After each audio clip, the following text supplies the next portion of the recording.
Buenos días a todos, les damos la bienvenida, les agradecemos la participación en el webinar de Ferrer sobre bonos de carbono. Agradecerles la presencia a todos quienes se han sumado al webinar y además y particularmente a Pacto Global Uruguay, Pacto Global Paraguay, a Consejo Empresarial B y Sistema D y a DERES por el apoyo para la difusión de este evento. Y especialmente también agradecer a los distinguidos panelistas que nos van a acompañar en este evento. Todos ellos, personas con mucho conocimiento y experiencia práctica en el tema, que nos van a poder contar no solo el concepto y el encuadre teórico, sino también qué sucede en la práctica con este tema.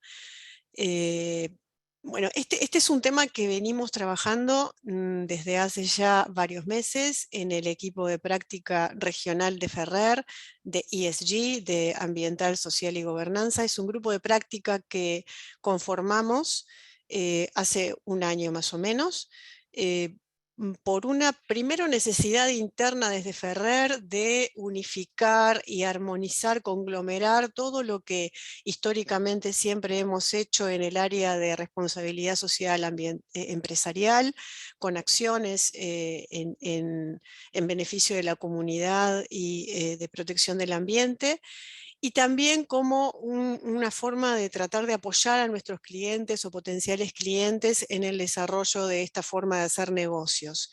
¿Y por qué los bonos de carbono son de interés de un grupo de práctica de ESG?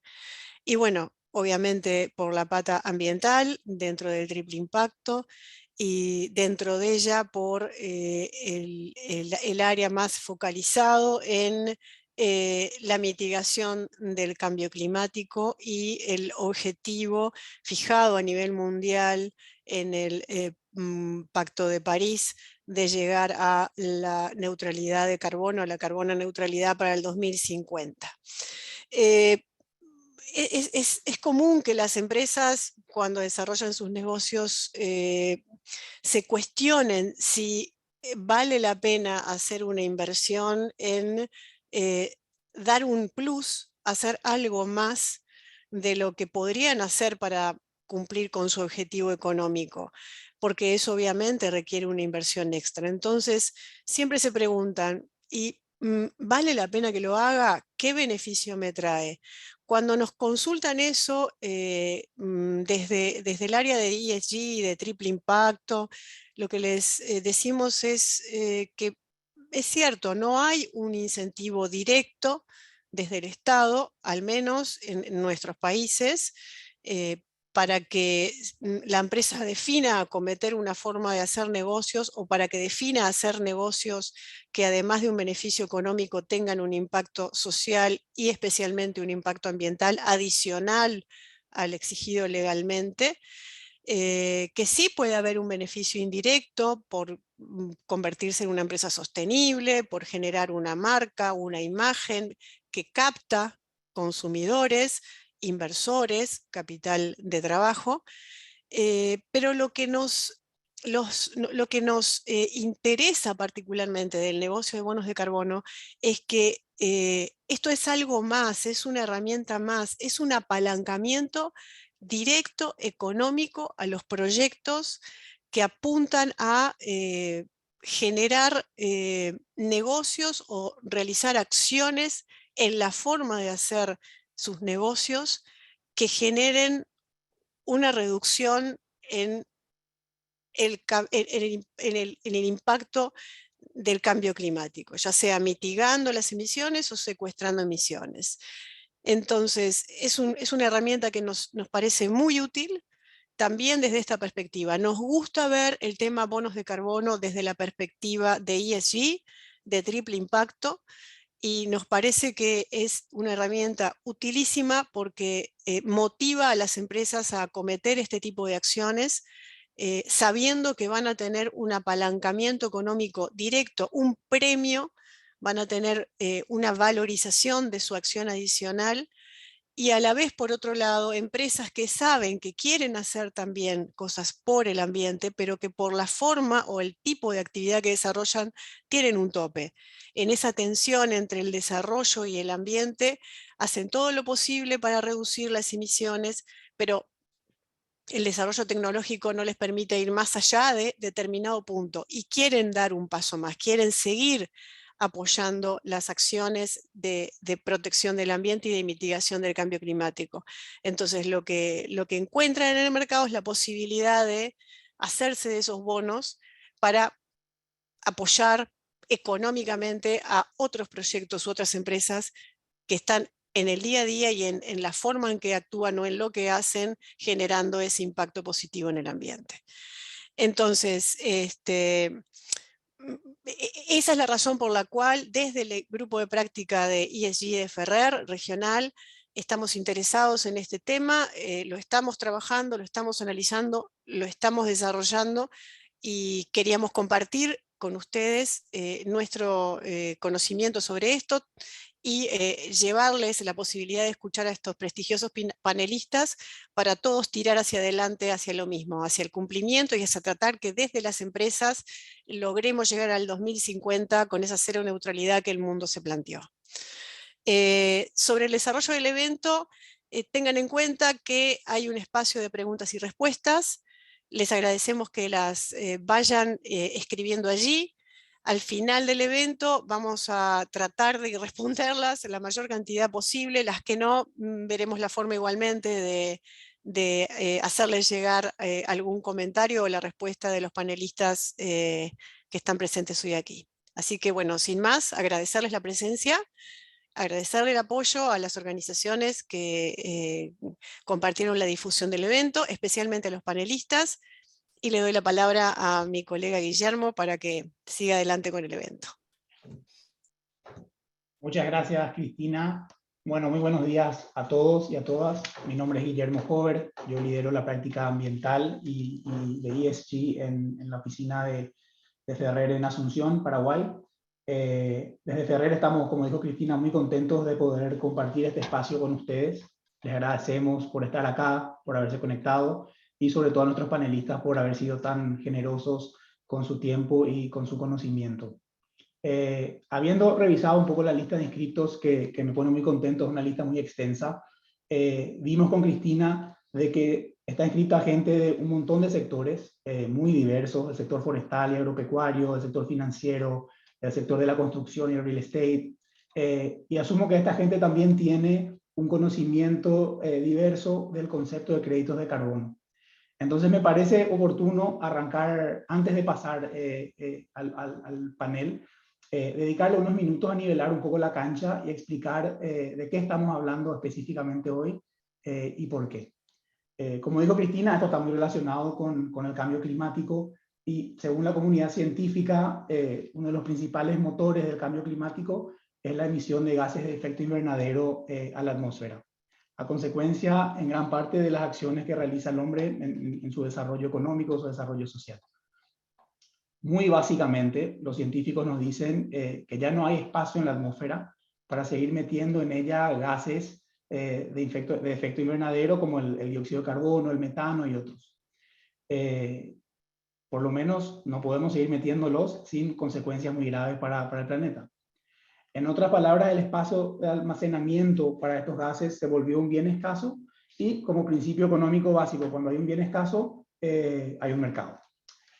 Ante esta situación, muchos gobiernos, especialmente en los países con altos niveles de emisión, estamos hablando de Europa, Estados Unidos, algunos países asiáticos, le han puesto un tope a las emisiones de carbono que cada empresa puede emitir. Y así como en los planes de celular, cada empresa tiene un saldo de emisiones que puede gastar, y una vez que gasta todo su saldo, tiene que salir a comprar más saldo para seguir operando de aquellas empresas que no han utilizado todo la cantidad de emisiones que tiene permitida. Entonces, ese es el mercado obligatorio. El gobierno le obliga a las empresas que están por encima de su tope permitido a salir a comprar créditos de carbono de empresas que no han llegado a su tope. Ese es el mercado obligatorio. El mercado voluntario, y el que es el que aplica más a nuestros países, es otra cosa. es lo que dijo Cristina. Es un mercado en el que nadie está obligado a comprar y en donde los actores principales no son el gobierno y las empresas, sino más bien compradores y vendedores de créditos de carbono, siendo los compradores empresas, organizaciones, individuos interesados, y los vendedores empresas u organizaciones que desarrollan y llevan adelante proyectos que reducen las emisiones a la atmósfera o que secuestran el carbono que ya está presente en la atmósfera. Como dije, en este mercado nadie está obligado a comprar nada. Las empresas están actuando impulsadas más bien por las exigencias del mercado de sus clientes, que le piden ser más sustentables, también por sus propios objetivos internos de sustentabilidad y de responsabilidad social empresarial, como bien lo dijo Cristina, y también sus estrategias de marketing y posicionamiento en sus diferentes segmentos, donde les va a rendir económicamente posicionarse como empresas que apoyan proyectos sustentables. Entonces, estas empresas deciden voluntariamente financiar proyectos de conservación de bosques, de reforestación, otros que tienen el efecto comprobado de evitar o reducir emisiones nuevas a la atmósfera, o secuestrar, como dije, parte del carbono que ya está presente en la atmósfera. Entonces, por cada tonelada métrica de dióxido de carbono u otros gases de efecto invernadero que no se mete a la atmósfera o que sale de ella, se genera un crédito de carbono. Y las empresas adquieren estos créditos de carbono directamente de los desarrolladores o a través de casas de bolsas especializadas, brokers, etcétera, y estos los pueden revender como cualquier otro activo en el mercado internacional. Entonces, básicamente esos son los créditos de carbono. Un crédito de carbono equivale a una tonelada métrica de gases de efecto invernadero que no se emitieron a la atmósfera y que se iban a emitir, o que fueron secuestrados de la atmósfera, por ejemplo, en el tronco de un árbol. Con ese conocimiento compartido y muy básico, soy abogado, no soy científico climático ni ingeniero forestal, así que pido disculpas por la simpleza de la explicación. Pasamos un poco a conversar con nuestros panelistas. Tenemos hoy la suerte de contar con 4 panelistas realmente con mucha experiencia en este rubro. Está Mariana Cuerone, socia de Panaxia, basada en Londres. Panaxia es una consultora y asesora financiera. Francisco Bonino, que es el fundador y el CEO de Agroempresa Forestal, una empresa del rubro forestal en Uruguay. Álvaro Pérez del Castillo, que es el director ejecutivo de Carbosur y Pike Consulting, una consultora forestal basada en Uruguay, que tiene también experiencia trabajando en proyectos en Paraguay. Y Jorge Cantuarias, que es el fundador y el gerente general de Bosques Amazónicos BAM, que tiene muchísima experiencia con proyectos de conservación del bosque amazónico en Perú y en otros países de Sudamérica. Yo quiero que cada uno se presente porque creo que van a poder explicar ellos mucho mejor lo que hacen y cómo están relacionados con los créditos de carbono. Así que me gustaría abrir este primer panel para que cada uno de nuestros panelistas se pueda presentar, comentar lo que hace en su día a día y cómo sus actividades diarias están relacionadas de alguna manera a los créditos de carbono. Así que Álvaro, si te puedo dar primero la palabra a vos, y luego pasamos con Francisco, Jorge y Mariana. Bueno, gracias Guillermo por la introducción. Saludo a todos y a todos los participantes también. Bueno, como tú decías, yo soy director ejecutivo de Carbosur, que es una consultora en cambio climático con más de 20 años de actividad. Basada también estamos en Montevideo, nuestra oficina está en Uruguay, Montevideo. Y también soy director de Pike Consultora Forestal, que es una consultora es una consultora forestal, como dice su nombre, que también es una empresa de unos 20, 22 años. Nuestra actividad, estas dos empresas siempre fueron como que caminando juntas, una asesorando proyectos forestales y Carbosur asesorando en el componente de secuestro de carbono de esas plantaciones forestales. Fue así que nosotros en el año 2012 fue que presentamos los primeros proyectos forestales al VCS, al Verified Carbon Standard, que creíamos nosotros que era el estándar voluntario para presentar proyectos que tenían mayor potencial, por más que en ese momento la demanda era muy baja y ni siquiera existía un precio de referencia. También Carbosur se dedicó a desarrollar otro tipo de proyectos de secuestro de carbono o de evitar emisiones, como ser parques eólicos piletas anaerobias o cualquier proyecto de sustitución energética que logre justificar mediante estos mecanismos lo que es el secuestro de carbono o evitar emisiones, y así generar certificados de carbono que puedan ser vendibles en los mercados.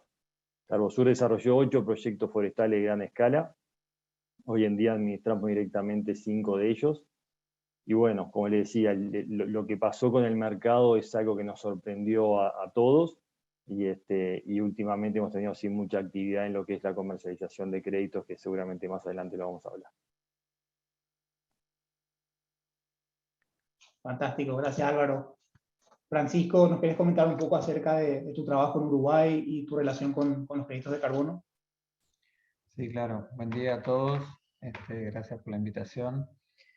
Bueno, yo soy CEO de Agroempresa Forestal, que es una empresa que administra fondos de inversión enfocados en forestación. Nosotros comenzamos hace 20 años en Uruguay y estamos presentes en Uruguay, Chile y Brasil. Los 4 fondos que tenemos hoy, que son fondos listados en las bolsas de Montevideo, son fondos que tienen, que de alguna forma tienen certificados de carbono. La actividad de secuestro de carbono es bastante natural para una actividad forestal, así que siempre estuvo desde el principio en estos fondos. Empezamos ahí con el primer proyecto en 2011, más o menos, cuando Álvaro estaba comentando que empezaron los proyectos de este tipo en Uruguay.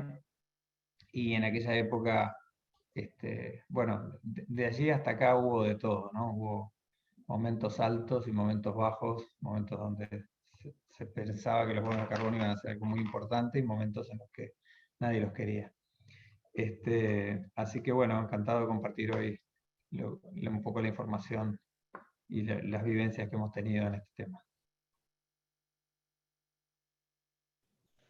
Gracias, Francisco. Nos vamos ahora a Lima. Jorge. Gracias, Guillermo, y felicitaciones por la iniciativa. Mi nombre es Jorge Cantuarias, soy fundador y gerente general de Bosques Amazónicos, una empresa que también tiene más de 20 años desarrollándose alrededor de la reforestación, la conservación y la restauración de la Amazonía, básicamente en el Perú. Tuvimos la oportunidad de participar desde el inicio en todo lo que involucra el tema del carbono forestal.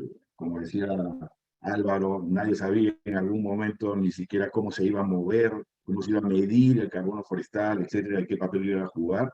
Así que tuvimos la oportunidad de participar desde el inicio. Fuimos los primeros en lograr la certificación BCS para un proyecto de reforestación con especies nativas amazónicas. Igual fuimos los primeros en proyectos RED en el Perú. Comenzamos con un proyecto de castañeros que tenemos hasta hoy y el del Parque Tambopata, Pahuajo-Solnene. Y como se decía, ha sido esto una montaña rusa de momentos buenos y momentos malos, pero sí nos ha permitido tener una experiencia amplia. Hoy día tenemos alrededor de 1 millón de hectáreas bajo administración, y encantado de compartir con ustedes la experiencia de todos estos años.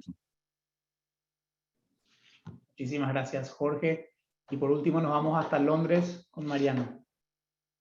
Bueno, encantada de estar con este panel tan interesante y vinculada a mi querido Uruguay. Soy Mariana Cuarone, soy ingeniera de Uruguay, hace 20 años que trabajo fuera, principalmente en financiación y desarrollo de proyectos de infraestructura, en el amplio sentido. Incluso tuve la oportunidad de liderar un proyecto, una inversión muy grande en el Uruguay los últimos años. Y ahora hace 2 años que estoy en una boutique de asesoramiento financiero, y básicamente lo que hago es unir un poco lo que es temas de ESG con estrategia corporativa y asesoramiento principalmente a empresas en las oficinas de CFO, por ejemplo, vamos directo a los decision makers, los que toman decisiones de temas financieros y temas de estrategia corporativa, anticipando un poco temas regulatorios, temas de requerimiento de mercado ahora. Todo lo que es alrededor de ESG es algo totalmente normal, asumido, y se ha creado un momentum y un aceleramiento, ¿no? del interés y de las actividades, tanto de crear equipos en diferentes empresas, sean listadas, que coticen en bolsa, o privadas, que tengan en su supply chain también empresas que cotizan en bolsa o no. Entonces ese es un poco el trickle down effect, el empuje de lo que hace la regulación y el interés, digamos, de clientes, directos e indirectos, de todo lo que es el wider partes interesadas, ¿no? El stakeholder. Hay una actividad muy grande en los últimos años. Entonces, un poco en eso, en estrategia, y además instrumentación de algunos instrumentos financieros verdes, que se llama, que bueno, hay todo un suite de nuevos productos financieros que puedan formar parte del capital structure de una empresa, que puede ser de interés en estos momentos. Un poco a través de este trabajo fue que me empecé a involucrar en los carbon credits, a raíz de algún institutional investor, cliente existente, y a raíz de otras empresas que son más del ramo industriales. Y bueno, nada, ahora justo vemos un aceleramiento también de eso, y bueno, la profesionalización, digamos, y el interés por participar o poder ser compradores, o por lo menos estudiar el tema de todo un variety de potenciales tenedores de largo plazo, que en los últimos primeros 20 años, que creo que ustedes habrán trabajado, era más limitado a un determinado perfil. Y bueno, y eso es lo que vemos, y bueno, eso más que nada es mi involucramiento en este tema de estos últimos, bueno, hace menos de un año que lo estamos viendo, pero con muchísimo interés. Muchísimas gracias, Mariana. Bueno, para los que nos están viendo y escuchando, les doy una pequeña hoja de ruta de lo que va a ser el evento a partir de acá. Vamos a arrancar hablando con Álvaro, que nos va a comentar un poco acerca de la generación de estos créditos de carbono, qué son, cómo se generan y cuál es el proceso que va desde el diseño y desarrollo de un proyecto, o sea, de deforestación o de conservación, a través del proceso de verificación, validación y certificación final de los créditos. Así que vamos a arrancar ahí, luego vamos a pasar a hablar un poco con Francisco sobre cómo la industria forestal aplica a los créditos de carbono, qué incidencia tienen en el negocio y cuál es la relación entre los dos, por más que parezca obvia, a veces no lo es tanto. Y luego pasamos a hablar con Jorge, que nos va a hablar más del lado de la conservación, que para nosotros en Paraguay es un tema extremadamente interesante por tener todavía afortunadamente una gran masa boscosa nativa, así que nos interesa muchísimo la generación de créditos de carbono desde proyectos de conservación también. Y luego hablamos con Mariana para agarrar el último eslabón de la cadena del negocio y del mercado de carbono, que es la venta final de estos créditos a las empresas en el mercado internacional. Hablaremos de quiénes están comprando estos créditos, por qué compran y cómo compran. Bueno, habiendo dicho eso, Álvaro, me encantaría hablar un poco contigo y te ruego que me corrijas si es que metí la pata en la introducción cuando traté de escribir cuál cavernícola el mercado de los créditos de carbono. Así que te pregunto, ¿qué es un crédito de carbono? ¿Cómo se genera? ¿Dónde arranca todo? Bueno, no, Guillermo, todo bien, todo muy claro, y ya te conozco hace un tiempo y has evolucionado mucho en este sector. Bueno, bien, ¿qué es un crédito de carbono? Ya más o menos dijimos, es una tonelada de CO2 que se absorbe en la atmósfera o que se evita de ser emitida, ¿tá? por algún proyecto que sea sustitución energética, o hablamos de captura de metano, o proyectos con energías renovables. Todo el tema de generación de los certificados de carbono son procesos largos, complejos, y cuando uno presenta un proyecto al BCS, que es el Verified Carbon Standard, que de nuevo es la principal plataforma o el principal programa en el cual uno puede presentar un proyecto y a partir de eso generar certificado de carbono, son cosas complicadas, por decirlo de alguna forma.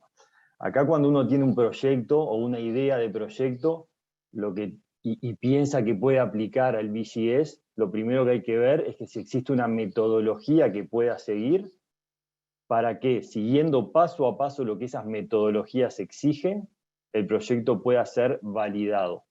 El proceso de validación es un proceso cualitativo, es un sí o un no. Entonces uno presenta un proyecto, tiene que generar un documento que se llama el PD, el Project Document.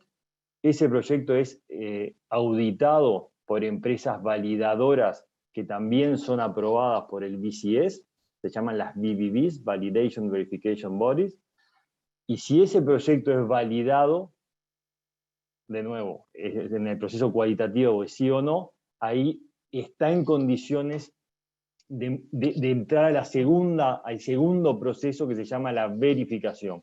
La verificación es un proceso cuantitativo y que es cuantificar la cantidad de secuestro de carbono o de emisiones evitadas que el proyecto tiene.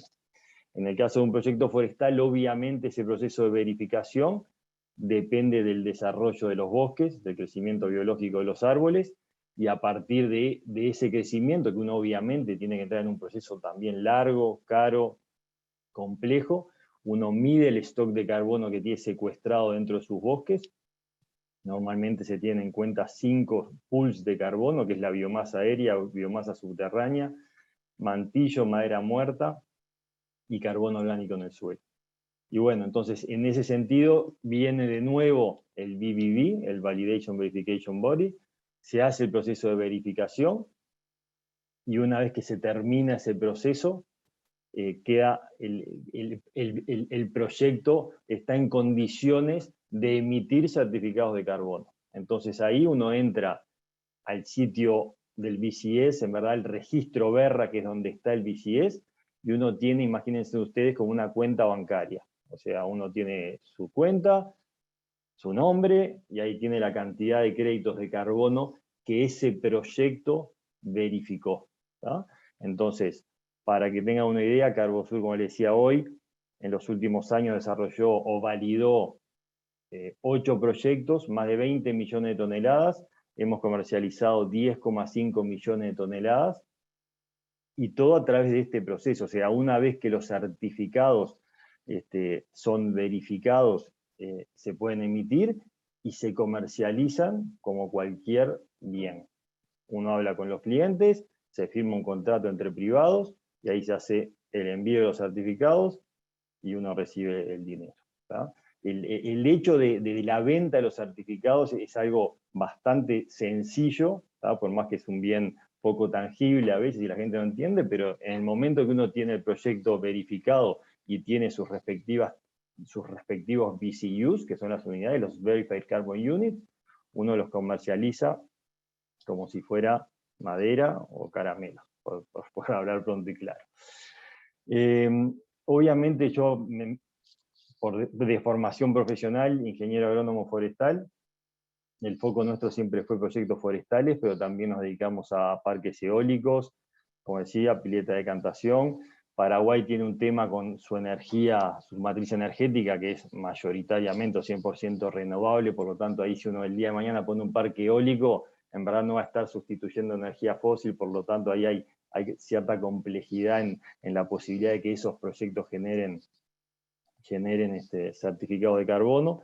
Acá en Uruguay, Carbosur trabajó mucho en el año 2008, 2009, cuando todavía nuestra matriz era en gran parte contaminante, con mucha quema de fuel oil. Después Uruguay tuvo un cambio de matriz, mucha energía renovable, y hoy en día también poner un parque eólico y te genera más o menos 0,02 certificados de carbono por mega producido. Entonces, no es algo muy interesante, pero sí puede serlo en países con matrices contaminantes. Obviamente que el sector que nosotros vemos ahora con mayor interés y que se viene fuerte en muchos países, más acá en Sudamérica, es todo lo relacionado con la ganadería y el secuestro de carbono orgánico en suelos, tanto en ganadería como en agricultura. De nuevo, eso es un proceso que va a ser largo, que no va a ser fácil, porque acá hay un tema clave y hay veces que la gente no lo tiene muy presente cuando piensa en estas cosas o tiene una idea del proyecto, y es que para que el proyecto pueda ser validado, ¿tá? El mismo debe cumplir con lo que se llama la adicionalidad. Y la adicionalidad es una regla que tiene el BCS, y las reglas están para cumplirlas, y el BCS ha ganado prestigio internacional por ser muy exigente para que se cumplan las reglas. Entonces, ¿qué es la adicionalidad? Es que hay que demostrarle a este auditor que viene que el proyecto no se hubiese hecho si no fuera por la venta de los certificados de carbono. En otras palabras, cuando un inversor se sienta frente a un flujo de fondos del proyecto el cual va a invertir, dice, no, yo acá no me voy a meter. ¿Por qué no? Porque tengo muchos riesgos, o porque estoy muy lejos de los puntos de entrega, o porque el producto que mi forestación va a generar es algo que no sé si va a tener el mercado para toda la producción, o los precios que yo pienso o los precios que me dicen que va a tener, y entre 16 años y lo que fuera. Entonces, esa adicionalidad hay que demostrarla, hay que hacer una historia obviamente creíble y justificada para que el auditor entienda que esa decisión del inversor fue positiva debido a que están presentes los certificados de carbono. Un proyecto que es práctica común es muy difícil que sea validado. ¿Tá? Perdón que estoy mirando el tiempo, tú me decís, Guillermo, por las dudas, pero No, es ahí muy quiero difícil. aclarar porque este Sí. punto de la adicionalidad es quizás uno de los más complejos de todo el proceso, y es el que cuesta mucho entender, ¿verdad? Básicamente la adicionalidad lo que quiere decir, y corregime, es que el proyecto no se haría tal cual si no fuese por el incentivo de la venta de los créditos de carbono. ¿Es así? Exactamente. Eso es una de las explicaciones de la adicionalidad. Obviamente, pues, hay otras cosas, pero lo clave es eso. Entonces, y también que el proyecto, de alguna manera, no sea como que práctica común, no sea lo que hace todo el mundo en la zona o en la región, o que de repente uno tiene una idea de un proyecto y el vecino tiene algo parecido y no precisó los certificados de carbono. Entonces es muy difícil justificar frente al auditor el hecho de que yo sí en verdad necesito los certificados de carbono. Entonces, ahí Uruguay, para que ustedes tengan una idea, tiene 1 millón de hectáreas forestadas desde la ley forestal del año 87, y solamente 100.000, 110.000 hectáreas fueron validadas en estos estándares. ¿Tá? ¿Por qué? Por la adicionalidad, pura y dura. Entonces, ¿dónde están los proyectos en Uruguay? En una región del país alejada de los mercados. ¿Qué tipo de producto producen los proyectos de Uruguay? Madera de calidad, madera libre de nudos, podada, raleada, con un manejo intensivo, con mayor inversión. ¿Y dónde está el mercado de esa madera? Y hoy está en el sudeste asiático. Y hay que mover esos troncos de donde están, que están lejos de Montevideo, para mandarlo a China. Entonces, todo eso genera esta incertidumbre del inversor, o generó al momento del desarrollo del proyecto, que hizo viable, que hizo demostrable la adicionalidad, y por lo tanto esos proyectos terminaron siendo validados y posteriormente verificados, y posteriormente generaron esos certificados de carbono que hoy se comercializan en los mercados. Clarísimo, clarísimo, Álvaro. Álvaro, otro punto importante que mencionaste es que estos créditos de carbono no se generan solamente de proyectos forestales o proyectos de conservación de bosques. Mencionaste las piletas anaeróbicas, mencionaste los parques eólicos. Cualquier tipo de proyecto que tenga el efecto de evitar una emisión o de secuestrar carbono en la atmósfera es pasible de generar créditos de carbono. Si es adicional, sí. Si es adicional, sí. Y después, en el caso de quererlo presentar al BCS, tiene que existir una metodología, que uno pueda agarrarla, leerla, entenderla, estudiarla y decir, uy, sí, mi proyecto aplica esa metodología. Yo te hago un ejemplo. Ahora, hace poco nos llegó un proyecto de unos barcos que mejoraban la calidad del agua y no hay una metodología. El proyecto, el desarrollador dice, mirá que este proyecto va a evitar emisiones. Pero fuimos al BCS, buscamos toda la metodología que uno puede entrar. Uno entra al verra.org, esa es la página que tiene que entrar, y ahí ven los diferentes programas. El principal es el BCS, entran ahí, y ahí ven los proyectos, ven la metodología, ahí se explica todo o se muestra todo. Y bueno, entonces, hay muchas opciones de proyectos, sí debe existir estas metodologías que de nuevo, deben aplicarse a ese proyecto para que el mismo pueda ser validado y verificado. Obviamente que hay empresas que se dedican a hacer metodología, cosa que Carbosur ya pasó por una experiencia y nunca más, porque realmente es una cosa muy compleja, y hoy en día además, como obviamente Verra, el BCS y todos estos programas están totalmente saturados de trabajo, tus respuestas son muy malas, muy tardías, muy escuetas, y todo se hace largo y eterno, y nosotros ahora para validar y verificar un proyecto hemos estado 1 año y medio, 2. Entonces, nada, hay que tener paciencia. No, entiendo. Y la metodología, obviamente, si el proyecto es un proyecto, digamos, común, un proyecto forestal, un proyecto de conservación, las metodologías están todas disponibles.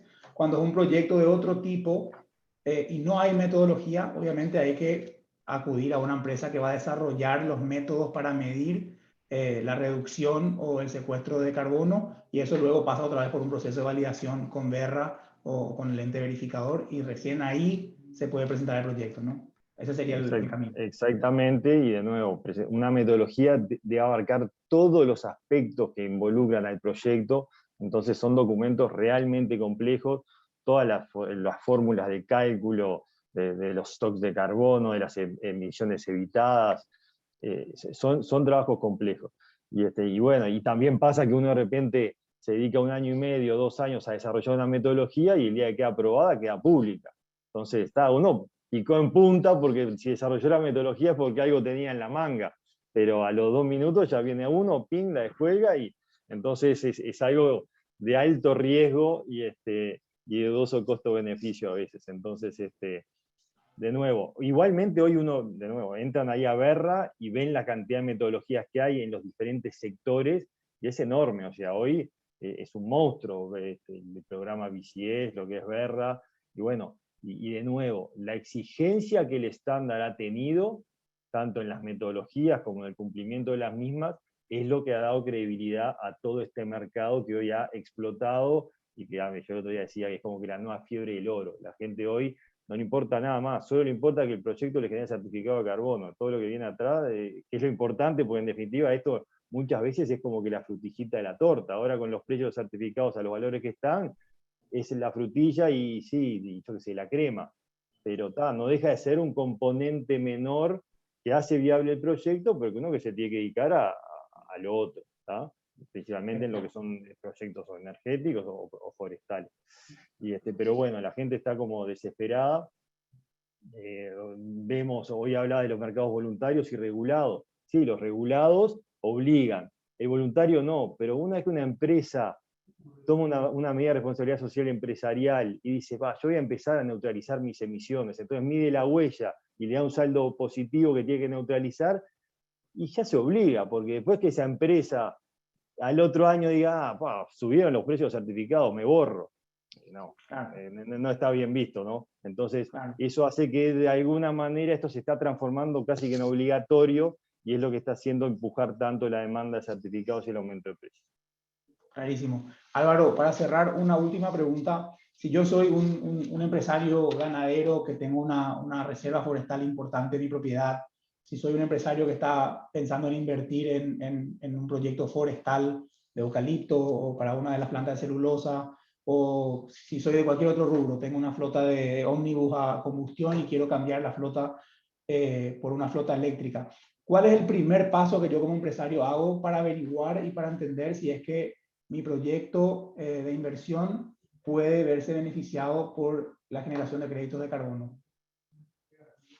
Y lo primero, contrataría a alguna empresa que lo pueda asesorar, que por supuesto estamos a las órdenes, pero en el caso de tener equipo propio, claramente es entrar a Verra y ver el tema de las metodologías y ver la posibilidad de que ese proyecto que uno tiene en mente aplique a ser presentado en estos programas, ¿tá?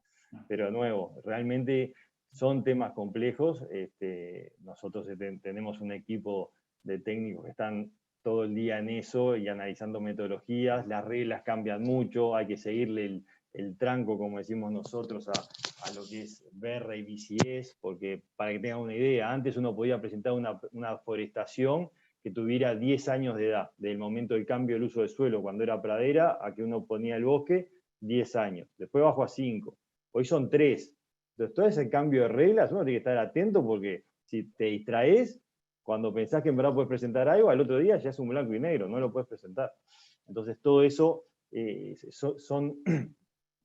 tiempo, es dedicación, y bueno, obviamente que nuestra recomendación para esos inversores es buscar asesoramiento con empresas Carbosur o similares que le puedan dar una mano en tratar de entender y evitarse tener problemas futuros.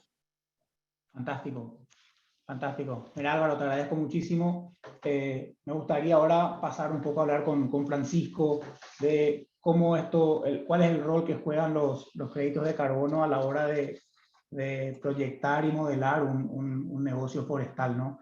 Francisco, ustedes tienen un montón de experiencia en el desarrollo de proyectos forestales, el manejo de plantaciones forestales, la creación de fondos de inversión forestal.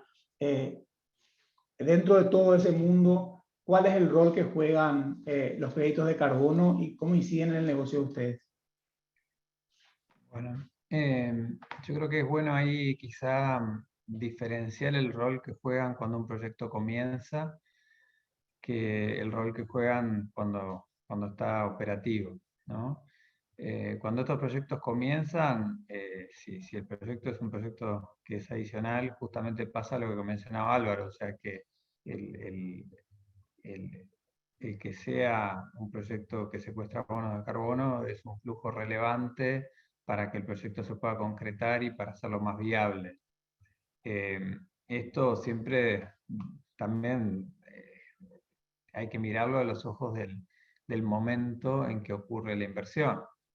Seguro que cuando Jorge empezó su proyecto de nativas en Perú, o cuando nosotros hicimos el primer fondo en 2011, no era la misma perspectiva que había del tema de carbono que hay hoy en el mercado y en la sociedad toda. De hecho, creo que nadie,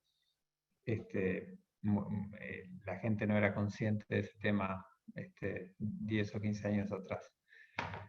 Pero entonces, el rol del inicio es un rol de fortalecimiento de la viabilidad del proyecto, y también muchas veces para inversores es un reforzar el concepto de ESG, es un reforzar que el proyecto va a aportar algo más que solamente un retorno económico. Entonces, esa adicionalidad también puede venir por ese lado. En cuanto a una vez que el proyecto funciona, perdón, y una aclaración más es que en realidad a veces uno mira el proyecto y dice, bueno, ¿cuánto voy a facturar de bonos de carbono? Y ahí también en realidad hay diferencias importantes según se trate de un proyecto 100% con objetivo de secuestrar bonos de carbono, a un proyecto como los que mencionaba Álvaro, como podrían ser los nuestros, que son proyectos madereros en los que el bono de carbono es un producto, pero hay otros productos más, ¿no?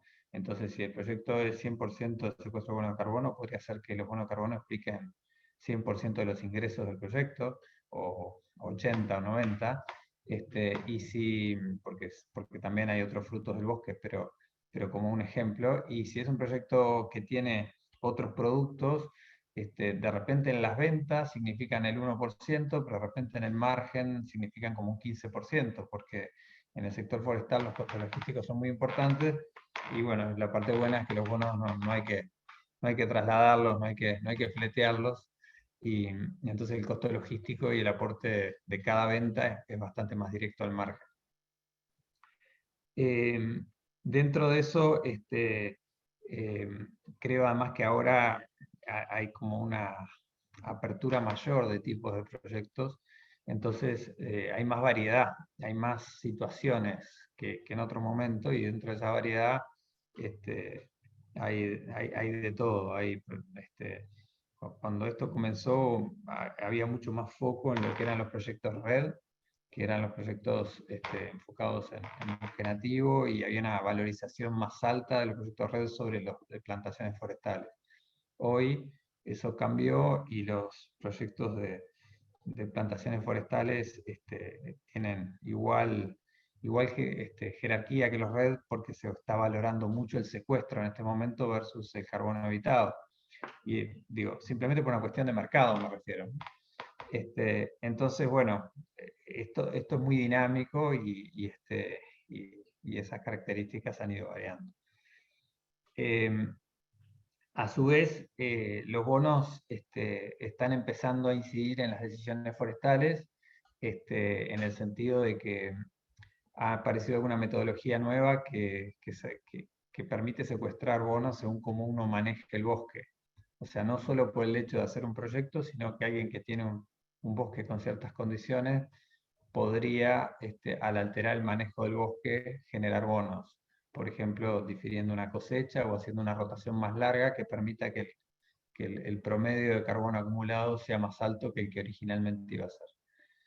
Esto se está viendo mucho, por ejemplo, en Estados Unidos, y eso tiene efectos sobre el mundo forestal, porque al alterarse el manejo del bosque por razones de carbono, se altera la oferta de productos maderables y por lo tanto podría pasar que en un momento haya más o menos oferta de madera por un factor que no es el ciclo natural de la madera, sino el carbono, ¿no?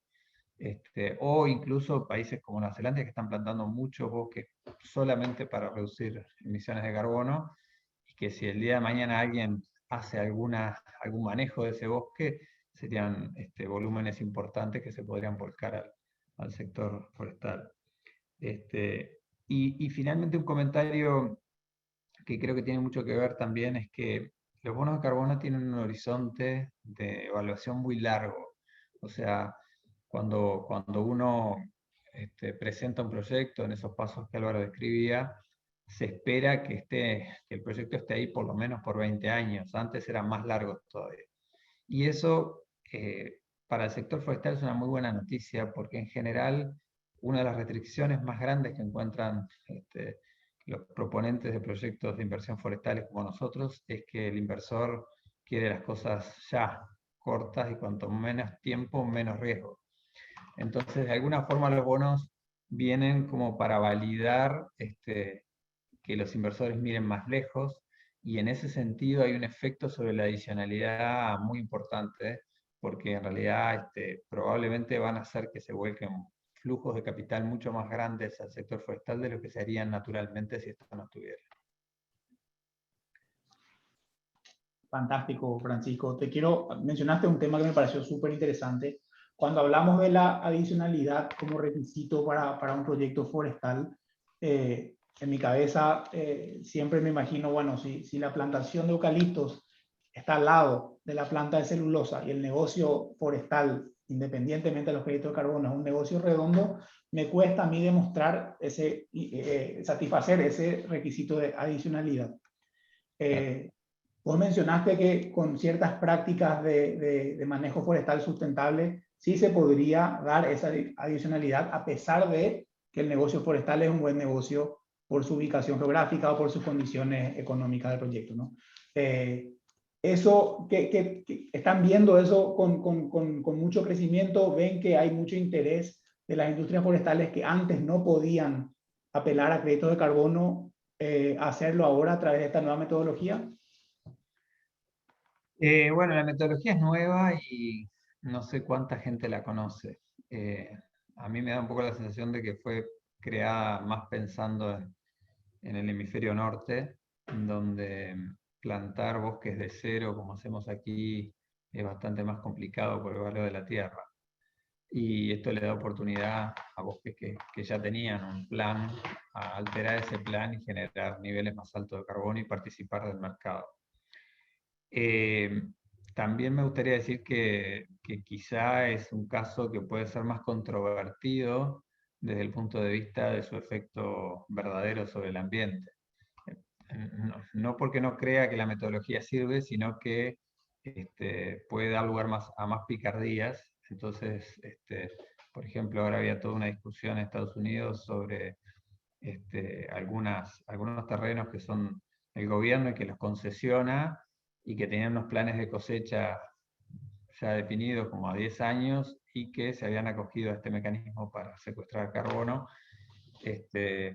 pero en realidad no habían modificado los planes de cosecha y lo que habían informado al público era que iban a seguir cosechando lo mismo. Pongo el ejemplo cómo se pueden generar situaciones porque acá hay este mecanismo muy bueno a la medida de que sea creíble y que el público y la gente perciba que efectivamente se está logrando reducir. Si en un momento, y ese riesgo aparece cuando el bono vale, cuando no vale, ese riesgo no es relevante. Si la gente siente que puede aparecer cualquier cosa como bonos de carbono y pierden prestigio, automáticamente el valor del bono va a verse afectado. En concreto, yo en Uruguay no conozco todavía gente que esté aplicando esto del Forest Management, capaz que Álvaro puede poner algún ejemplo, pero sí creo que es una metodología que se va a volver muy relevante en algunas geografías. Sí, yo creo que lo que menciona la credibilidad obviamente es... Adelante. No te contesté concretamente ese ejemplo de una planta celulosa y un manejo alrededor. La verdad que es una pregunta más técnica, no es mi especialidad, por más que sea agrónomo. Capaz que Álvaro puede contestar si aplicaría en ese caso. No sé si está pensado para un caso tan radical o es más para una empresa maderera, por ejemplo, que estira su plazo de cosecha. Claro. No, la pregunta mía iba más, creo que sí me contestaste en el sentido de que todavía en Uruguay no se está implementando, por lo menos a gran escala, esta metodología. Mi pregunta iba porque en Paraguay estamos viendo un crecimiento súper acelerado de la industria forestal, motivado por la instalación acá de una nueva planta de celulosa que se vendría a convertir en la inversión privada más grande en la historia de Paraguay. Creo que va a ser un fenómeno muy parecido al que vivieron ustedes en Uruguay con la llegada de Botnia en su momento. Entonces yo creo que hoy por hoy plantaciones forestales en Paraguay van a haber muchas nuevas, y la pregunta ahí es si el negocio es redondo vendiéndole a esta nueva planta de celulosa que va a tener una demanda muy superior a la oferta que puede proveer el mercado paraguayo inicialmente. Si esta metodología sería una alternativa para estas inversiones. Álvaro, te cedo ahí la palabra para ver si tenés algún comentario al respecto. No, yo un comentario nomás, que es el tema de que a nosotros nos está pasando que cada vez más, con cada venta de certificados que se están haciendo, los due diligence que se generan son muy pesados en el buen sentido. O sea, preguntan mucho, consultan, piden información, piden documentación adicional, etcétera, etcétera. Y todo eso está dado por justamente esto de la adicionalidad en gran medida. Obviamente que después preguntan el tema del efecto del eucaliptus y muchas otras cosas más, pero como que se afirman mucho en que les justifiquemos la adicionalidad, que por más que ya pasó por el proceso de validación y verificación, que ya hablamos, de validación precisamente, igual quieren más, y quieren más y quieren más. Entonces, yendo a Paraguay, y yo tengo mis dudas, y por eso fue que les puse el ejemplo de Uruguay del 1.000.000 de hectáreas, las cuales 100.000 están presentadas y 900.000 no. Y viene por ahí la cosa. Entonces, si mañana Verra, el BCS, aprueba proyectos de mega escala, como va a ser esto de Paraguay, y de repente no está bien justificada la adicionalidad, de un día para el otro el BCS pierde prestigio, y como pasó con el Chicago Climate Exchange, que varios de ustedes habrán sentido nombrar, fue una plataforma impresionante, hubo una explosión, duró 2 años y desapareció. Perdió credibilidad porque agarraba proyectos que no se ajustaban a lo que se pedía en la regla. Entonces, no digo que no, pero hay que tener cuidado y no generar falsas expectativas. Clarísimo, clarísimo. Guillermo, un comentario adicional en eso. Estoy totalmente de acuerdo con Álvaro, ¿no? Pero un comentario adicional es que no me gustaría que se asocie al ejemplo de la celulosa, pero sí creo que, pensado en cualquier inversor que comienza un proyecto forestal, si el proyecto es de un horizonte largo, y si no está ubicado en una zona típica donde es business as usual y en realidad no es difícil demostrar que se está haciendo algo diferente, yo creo que la barrera temporal de la inversión para proyectos de 20 años es una barrera muy fuerte y que a veces por ahí no se la valora lo suficiente. O sea, todavía sigue siendo la barrera temporal un detractor importante a la hora de que un inversor ponga dinero en algo que va tan lejos. Súper claro, súper claro. Francisco, para cerrar, vos ves, a medida que va, nosotros hablamos muchas veces con Álvaro de la evolución del precio de los créditos de carbono, y lo sorprendente que es ver que haya pasado de cero hace varios años a lo que está hoy, que está más o menos en $15 por crédito. Vos ves que si el precio sigue esta trayectoria ascendiente, ves que puede realmente tener un efecto de incentivo al crecimiento de la industria forestal en Paraguay, en Uruguay. ¿Crees que puede ser un factor que llegue a tener tanta incidencia como para motivar nuevas inversiones en este sector? Sí, creo que sí, que la respuesta simple sería sí. A ver, todavía hay mucha desinformación, hay mucha gente que hace la relación simple entre cuánto vale el bono y cuánto crece el árbol y cree que es jugar y cobrar, y bueno, y Álvaro explicaba que en realidad un porcentaje bajo de todos esos proyectos son elegibles para esto, ¿no? Ahora, hecha esa salvedad, creo que sí, que esto puede llevar más capital al sector forestal, a nuevos proyectos, y que en realidad tiene bastante sentido y lo veo como algo bueno para todos. Bueno para el ambiente porque se plantan más árboles a un horizonte muy largo, bueno para los inversores porque les baja un poco la barrera en algo que era percibido como demasiado lejano. Así que creo que sí, que es bastante probable que esto siga poniéndole combustible al crecimiento del sector forestal en Latinoamérica, ¿no? En muchos lados. A tener en cuenta que si bien ahora en Paraguay se está viendo mucho crecimiento y en Uruguay también, en realidad el sector forestal no viene creciendo en general en otros países en forma importante. O sea que en realidad no es que, porque de repente los que lo vemos con los lentes de Uruguay, donde ha crecido mucho, pensamos, más forestación, pero en realidad en otros países ha sido al revés, o ha crecido solamente en algunos polos muy relacionados alrededor de una planta o en un lugar muy puntual. Si uno mira la superficie plantada de Chile, no ha habido un crecimiento en los últimos años, o importante por lo menos, y entonces me parece que esto puede ser bueno para muchos países. Muchísimas gracias, Francisco. Pasemos ahora de los árboles nuevos a los árboles viejos. Obviamente los proyectos de conservación buscan mantener los bosques nativos existentes. Jorge, me giro hacia vos ahora para comentarnos un poco cuál es la diferencia entre un proyecto de forestación y un proyecto de conservación desde el punto de vista de los créditos de carbono. Guillermo, gracias. Quizá para responder tu pregunta y también para dar un ejemplo concreto a las brillantes explicaciones de Álvaro y de Francisco, contarte un poco cómo terminamos nosotros involucrados en el sector, ¿no? Yo soy economista y me tocó en la época de los 90 llegar a Ucayali, que es el corazón de la Amazonía peruana, donde se generaba y todavía se genera la mayor actividad forestal, y vivir esta realidad donde había enormes áreas completamente deforestadas, producto, este cambio de uso de suelo para agricultura, ¿no es cierto?, que es muy baja en tecnología y por lo tanto lo que genera es que los pequeños agricultores migren hacia otras zonas que deforestan y así sucesivamente se va creando este ciclo de destrucción. Y por supuesto, las alternativas de estas áreas eran, yo diría, nulas, ¿no? Se hacía ganadería, ¿no? Después de que se había hecho agricultura de muy baja tecnología, lo que quedaba era hacer pasturas, ganaderías muy pobres, con muy baja tecnología, etcétera.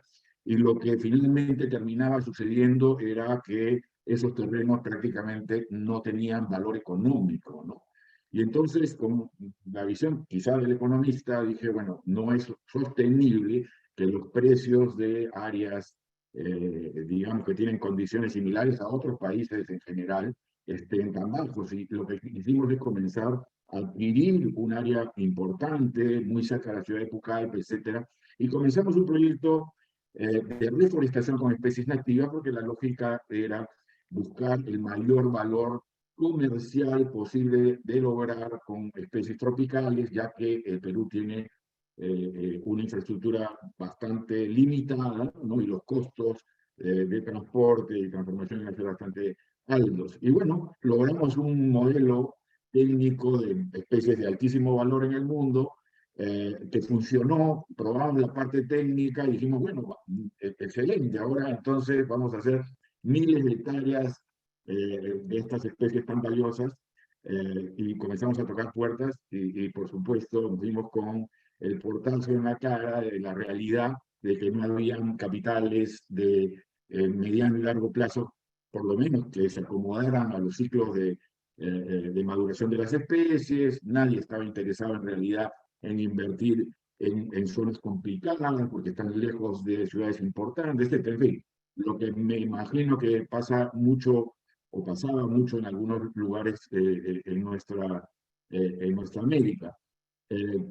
Y buscando alternativas, en ese momento estamos hablando del año 2005, Rusia firma el protocolo de Kioto, se activa todo el mecanismo y se genera pues una enorme expectativa de qué cosa es lo que iba a suceder con relación a los mercados de carbono. No tuve la suerte de estar en la segunda Feria Mundial de Carbono en Colonia en esa época, y habíamos muy poca gente que hablaba del sector forestal. Habían cientos de expositores, miles de participantes, pero todos hablaban del carbono, o la mayoría de ellos, del carbono desde la perspectiva de energía, nuevas tecnologías, etcétera, y muy pocos en ese momento de la parte forestal. Para hacer la historia corta, había una empresa que estaba haciendo una inversión a nivel mundial, se interesó en nuestro proyecto e hicimos una primera venta de carbono, ¿no es cierto? Sin saber todavía muy bien cómo iban a funcionar los mecanismos, que nos permitió lograr el inicio de lo que hoy día es nuestra empresa. Pero ahí queda, creo, dos puntos importantes de las exposiciones de Álvaro y de Francisco. El primero, eran especies nativas, tenían todas las complicaciones que había tenido el Perú, o sea que la adicionalidad estaba súper probada y sigue estando probada en la actualidad en el Perú, y también este mecanismo de carbono como financiación para un proyecto que de otra manera no podría tener una realidad. Bueno, de ahí hemos seguido, como tú sabes, desarrollando nuestro proyecto de reforestación, pero surgió la pregunta, ¿y qué hacemos con los bosques que se pierden? Que finalmente son lo que representa, digamos, la gran emisión de gases de efecto de gases de efecto invernadero, ¿no? La mecánica es, desgraciadamente, se utiliza lo que hay, digamos, de valor comercial, luego lo que perdió, lo que queda es algo que no tiene valor comercial, se transforma en agricultura, y para transformar en agricultura se picachea, se quema, y directamente al quemar esa madera lo que estamos haciendo es una emisión directa de CO2. Y entonces los proyectos RED, es decir, que pretenden evitar que se pierdan los bosques, ¿no? Fueron los que iniciamos, digamos, a través de las plataformas de Berra y las metodologías que fue sacando Berra en su momento. Ahora, ¿qué cosa es lo que se hace en un proyecto? Te voy a dar también un ejemplo específico en el caso nuestro. En la zona sur del Perú, en Madre de Dios, tenemos uno de los bosques más ricos del mundo, una enorme biodiversidad, y que estaban, por su lejanía a los puntos, a las ciudades importantes, etcétera, a los centros de consumo, estaban prácticamente protegidos por este aislamiento que teníamos producto de la falta de comunicaciones en el Perú. Estamos hablando de una zona donde es frontera Perú, Bolivia y Brasil, donde se crecen estos árboles de castaña que tienen estas características que estaba mencionando.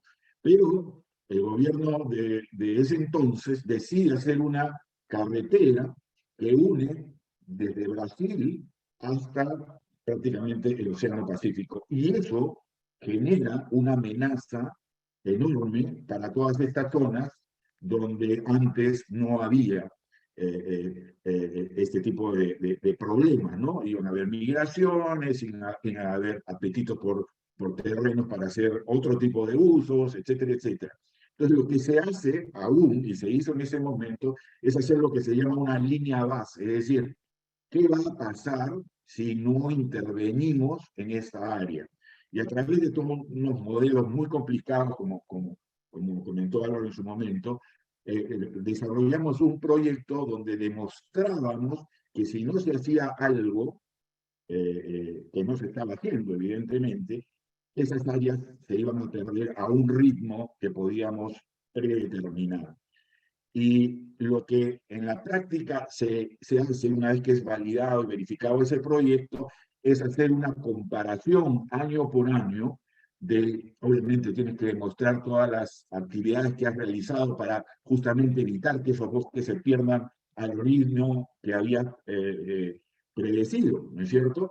Y lo que haces es justificar cada año a través de un reporte de monitoreo, que así se llama, que las actividades que has hecho han impactado en esa zona para protegerla y que se han evitado perder un número de hectáreas que representan también una cantidad de biomasa y por lo tanto de CO2 que se hubiera ido al ambiente si tú no hubieras estado ahí.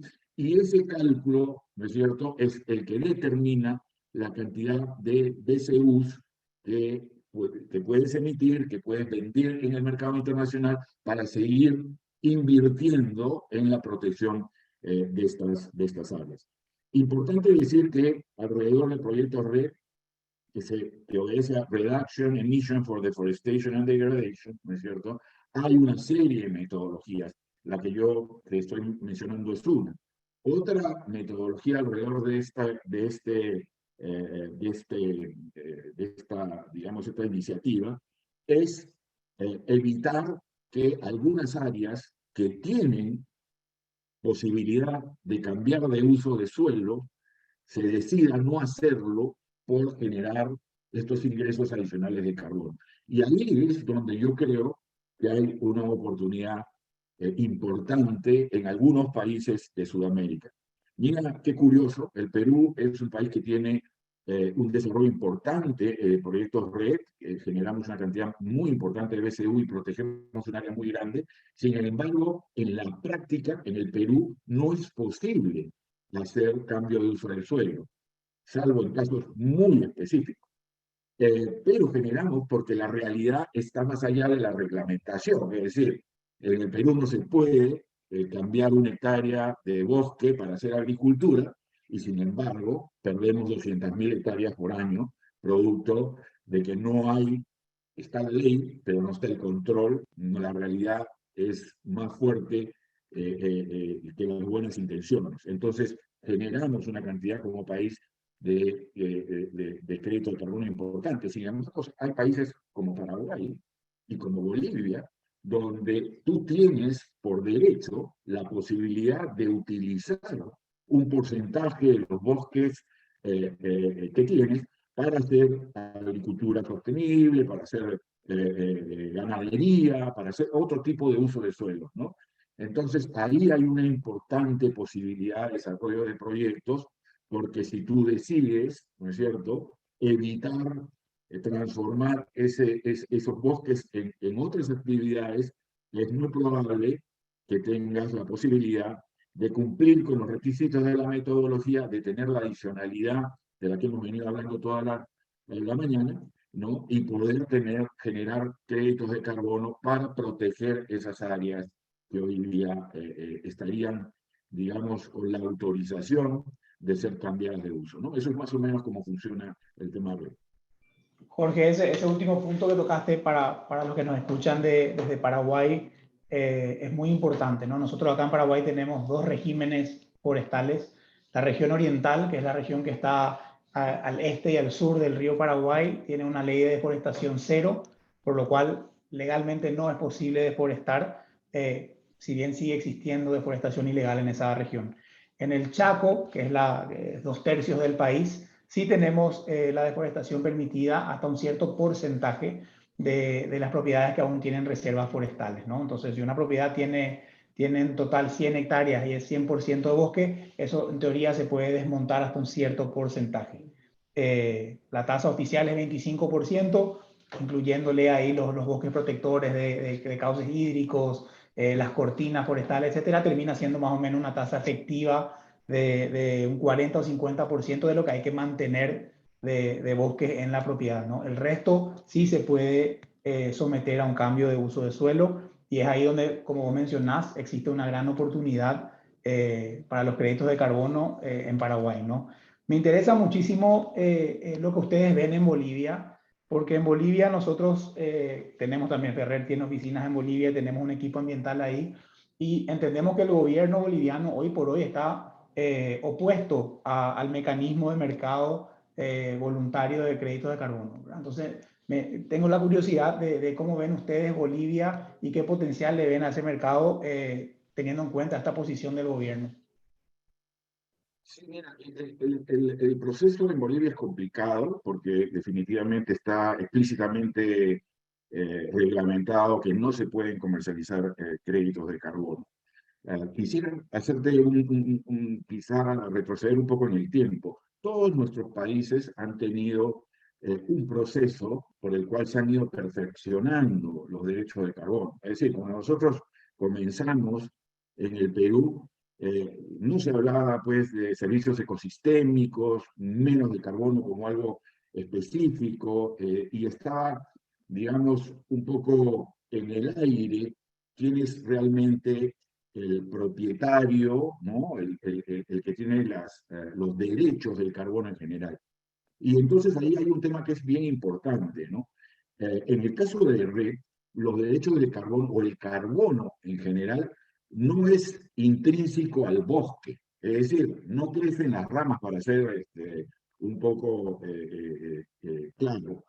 No está creciendo en las ramas. En realidad, lo que genera el crédito de carbono es la actividad del hombre que evita que esos bosques se pierdan. Entonces, el bosque, en el caso del Perú, es del Estado, pero el que hace la actividad para evitar que se pierda ese bosque es un particular, es un concesionario, etcétera, etcétera. Entonces, hay una complejidad de cómo medimos quién finalmente es o no el que tiene derecho a los créditos de carbono. Al menos así se comenzó en el Perú. Hoy día, por supuesto, está todo bastante reglamentado, está la ley forestal en el Perú es muy clara, los concesionarios de todo tipo en el Perú tienen los derechos ecosistémicos, etcétera. Pero para que eso suceda han pasado 10 años o más, ¿no es cierto? Y yo creo que eso también está pasando en muchos países. En Panamá, por ejemplo, donde nosotros ya estamos haciendo actividades, hay también un tema con relación a los posesionarios de áreas de bosques que no han tenido todavía el saneamiento, si tienen o no los derechos, ahí hay algún tipo digamos, de punto por definir. Pero finalmente es verdad que, lo hemos hablado en la mañana, la plataforma que realmente da los sellos que permiten que haya un mercado, es decir, si nos vamos a ir a buscar alguna plataforma o nueva o otra, probablemente va a ser mucho más difícil, si no imposible, lograr comercializar los créditos a los precios y en los volúmenes que hoy día se logran producto de los sellos que produce Verra, ¿no es cierto? Por justamente lo que hemos hablado, la credibilidad que ha ido generando, que ha ido labrando Verra a través de todos estos años. Entonces, en Bolivia ese es un problema. Y nosotros teníamos y tenemos proyectos muy interesantes, con áreas muy valiosas, que realmente ameritan ser protegidas, con áreas incluso de comunidades indígenas que nos han buscado, etcétera, pero la respuesta de Guerra fue: no podemos entrar en conflicto con esta reglamentación boliviana, ¿no? Y por lo tanto, hoy día, a pesar de que se pierden enormes áreas en Bolivia y que amerita una acción directa para evitar que esto suceda, no tendríamos el que entrar a hacer proyectos de inversión en Verra de este tipo, no lograría el sello de Verra, y no lograr los sellos de BCS y CCB, que son los reconocidos en el mundo, es equivalente a no tener mercado, ¿no? Hoy día. Clarísimo, Jorge. Jorge, una última consulta. Sí, ¿cuáles son los requisitos, digamos, básicos para considerar desarrollar un proyecto de generación de créditos de carbono en base a un bosque nativo o una reserva forestal nativa? ¿Cuáles son las dimensiones, la escala que más o menos se maneja y cuáles son también las inversiones que hay que hacer para proteger esos bosques, como vos mencionaste, que es la actividad del hombre que realmente genera estos créditos de carbono? ¿En qué tengo que pensar? ¿Cuáles son mis riesgos? ¿Y cuáles son las inversiones que tengo que hacer para mitigarlos? Sí, muy interesante tu pregunta, Guillermo. Y nuevamente, a partir de la experiencia, es triste, por ejemplo, a gente que tiene unas áreas importantes que ha venido cuidando, me refiero a 1.000, 2.000, 3.000 hectáreas, que dentro de una parcela de esa magnitud han venido cuidándola, protegiéndola, vienen interesados en hacer un proyecto de carbono y desafortunadamente las áreas normalmente de ese tamaño, que parecerían muy grandes, no son suficientes. Y eso es porque, como decía Álvaro, los costos asociados a la generación de los créditos de carbono y los tiempos son bastante grandes, ¿no? Entonces es muy difícil que áreas de este tipo, salvo características muy específicas que también las hay, podrían acceder a los proyectos de carbono en general. Ahora, todo proyecto de red está directamente vinculado en términos de generación de BCUs al riesgo. Es decir, parece contradictorio, parece hasta perverso en algunos casos, pero tú puedes tener 1.000.000 de hectáreas, como decimos en Perú, donde el diablo perdió el poncho, ¿no? Y no hay ningún riesgo asociado a que se pierdan esos bosques y no vas a generar créditos de carbono, a pesar de que, digamos, hay una cantidad de biomasas secuestrada fabulosa en esa área.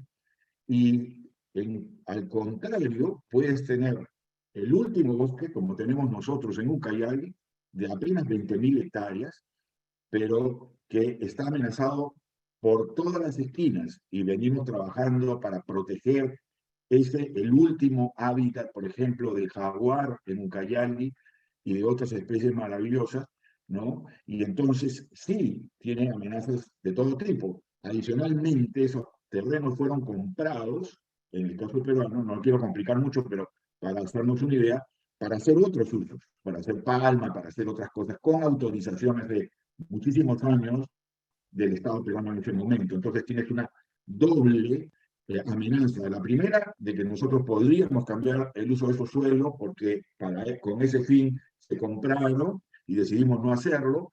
Y la otra es la amenaza externa de pueblos que están creciendo y otras actividades que suceden alrededor que generan esta doble amenaza. Y a pesar de ser un área bastante pequeña en comparación con los demás proyectos nuestros, ¿no? Generan una cantidad importante de créditos. No sé si eso responde a tu pregunta. Sí, sí, me queda súper claro, me queda súper claro. Y ahí obviamente las inversiones que hay que hacer para mitigar los riesgos. A mí lo que se me ocurre instintivamente, bueno, tenés todo lo que es seguridad física, tenés seguridad contra incendios. ¿Qué más tenemos que tener contemplado a la hora de pensar en lo que voy a tener que hacer para proteger esos bosques?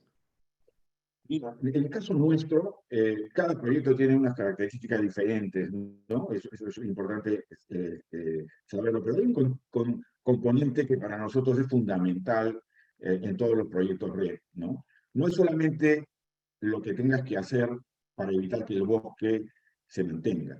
Relacionado a todos estos bosques hay gente que vive del bosque, ¿no es cierto? Entonces, si nosotros no consideramos el desarrollo de la gente que está relacionada a las áreas que nosotros protegemos, no tendría ningún sentido y sería completamente insostenible poder decir, oye, ¿sabes qué? Yo prohíbo que cortan, pongo, qué sé yo, un ejército alrededor, etcétera, etcétera. Eso no va a pasar y finalmente el propósito no se va a lograr.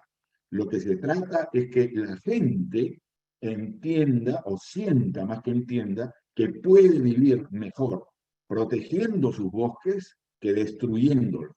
Y esa es la labor que nosotros hacemos. Porque los bosques no se pierden porque la gente no quiere los árboles o no quiere a los animales que viven del bosque. Los bosques se pierden normalmente porque la gente está tratando de buscar mejores alternativas de vida para sus familias. Y eso es lo que nosotros hacemos, ¿no? Entonces, uno de los componentes más importantes de las actividades que realizamos nosotros alrededor de la protección de los bosques está directamente relacionada con la gente que vive a través de, que son productores de castaña, etc. Entonces, cuando ven que los beneficios les llegan, entonces es mucho más factible hacerles entender, o más que entender, yo diría que poder trabajar con ellos de la mano, ¿no? Más bien para potenciar el bosque que tienen, para hacer actividades sostenibles en el bosque, como la cosecha de la castaña, como el ecoturismo, con otras actividades, en lugar de estar talando, ¿no? Para lograr ingresos a su familia. Yo creo que la gente es el primer paso para proteger el bosque. Fantástico, Jorge. Y si tuviésemos más tiempo, les comentaba acerca de una linda experiencia muy parecida a lo que acabas de describir acá en Paraguay con la Reserva Natural de Maracayú, que fue una de las primeras emisoras de créditos de carbono en el mercado voluntario en el mundo. Creo que la segunda, allá por el año 1990, o sea que acá en Paraguay tenemos uno de los pioneros en emisión de créditos de carbono en el mercado voluntario, pero eso queda para otra charla. Mariana, me doy vuelta ahora y me fijo en vos. Asumamos que, bueno, Francisco desarrolló un proyecto forestal nuevo, alejado de las plantas, con un manejo forestal sustentable aprobado, generó créditos de carbono. Jorge encontró un bosque nativo acá en Paraguay con un montón de biodiversidad y gente que depende de ese bosque, lo está protegiendo, no va a cambiar el uso del suelo.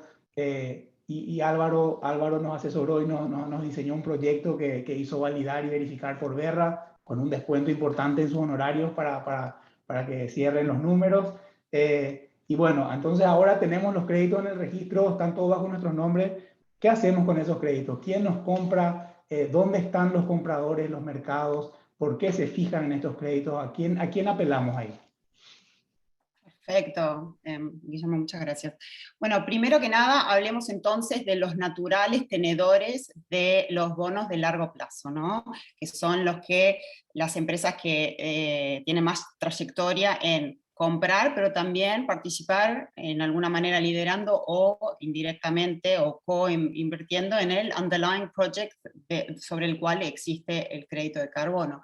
Y estas han sido las empresas energéticas, las empresas, las mineras, las de recursos naturales, que han tenido en los últimos 10, 15, 20 años divisiones internas donde quieren crear y participar del mercado voluntario de carbono, pero no por el valor intrínseco o el tradable instrument per se, sino el valor de largo plazo que tiene el crear o participar en un proyecto sustentable, por supuesto, de captura o de secuestración o de remoción de carbono.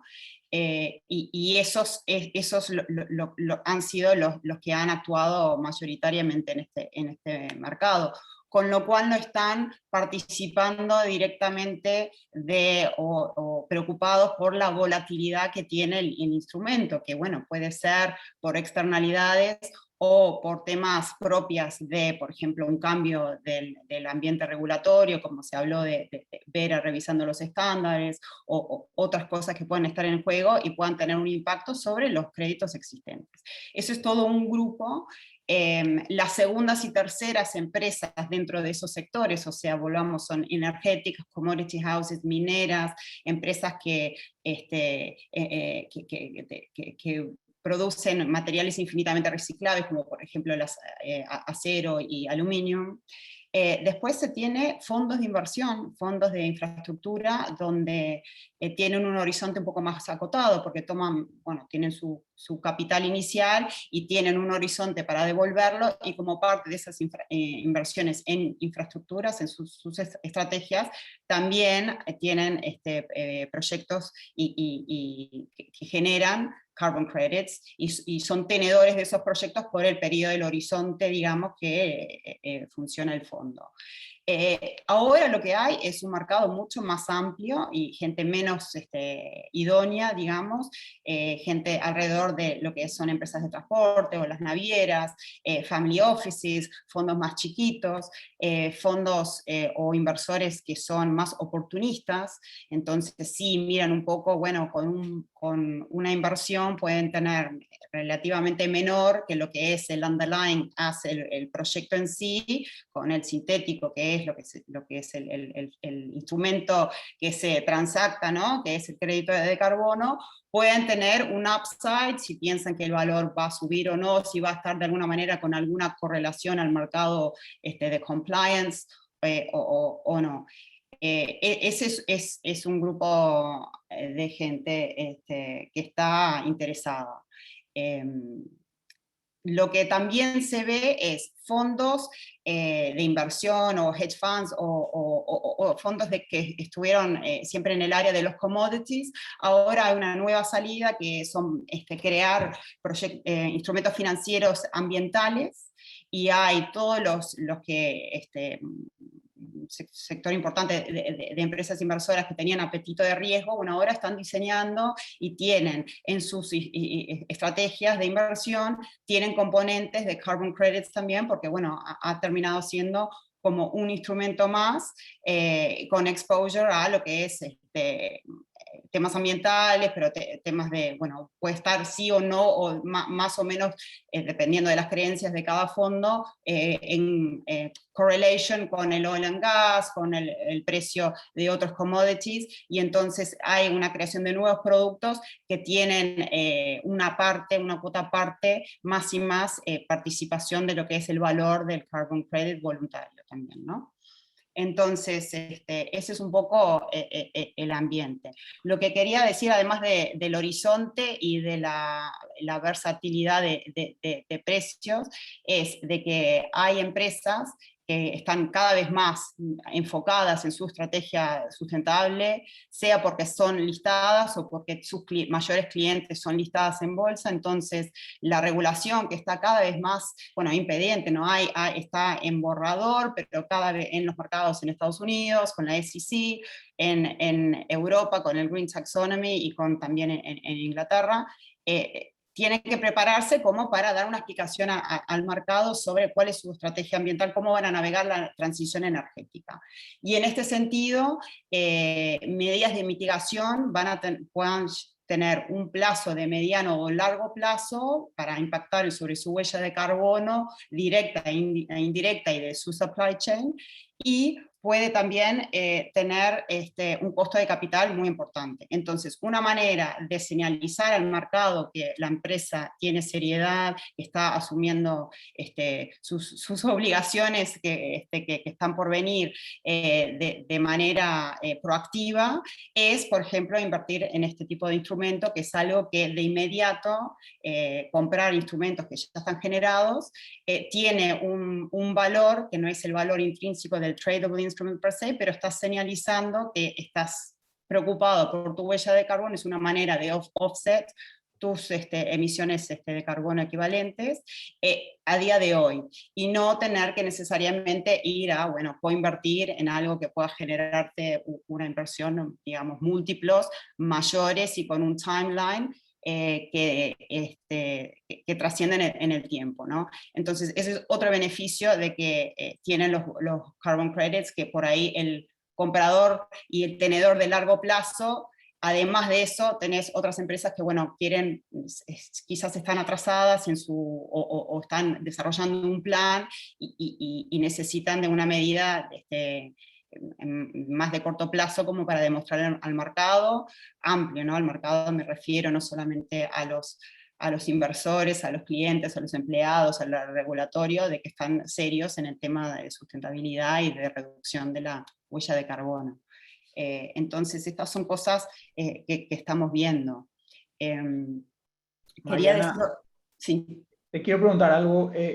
Cuando un inversor, una empresa se acerca a ustedes como asesores financieros y expresan sus ganas de adquirir créditos de carbono como parte de su portafolio de inversiones, ¿hay discernimiento en cuanto a de dónde provienen esos créditos de carbono, o lo ven más como un commodity que no importa si el proyecto es una pileta anaeróbica en Noruega, si es un bosque nativo en Paraguay o si es un proyecto forestal en Uruguay? ¿Hay discernimiento? ¿Afecta el origen del proyecto a la hora de la toma de decisión de inversión?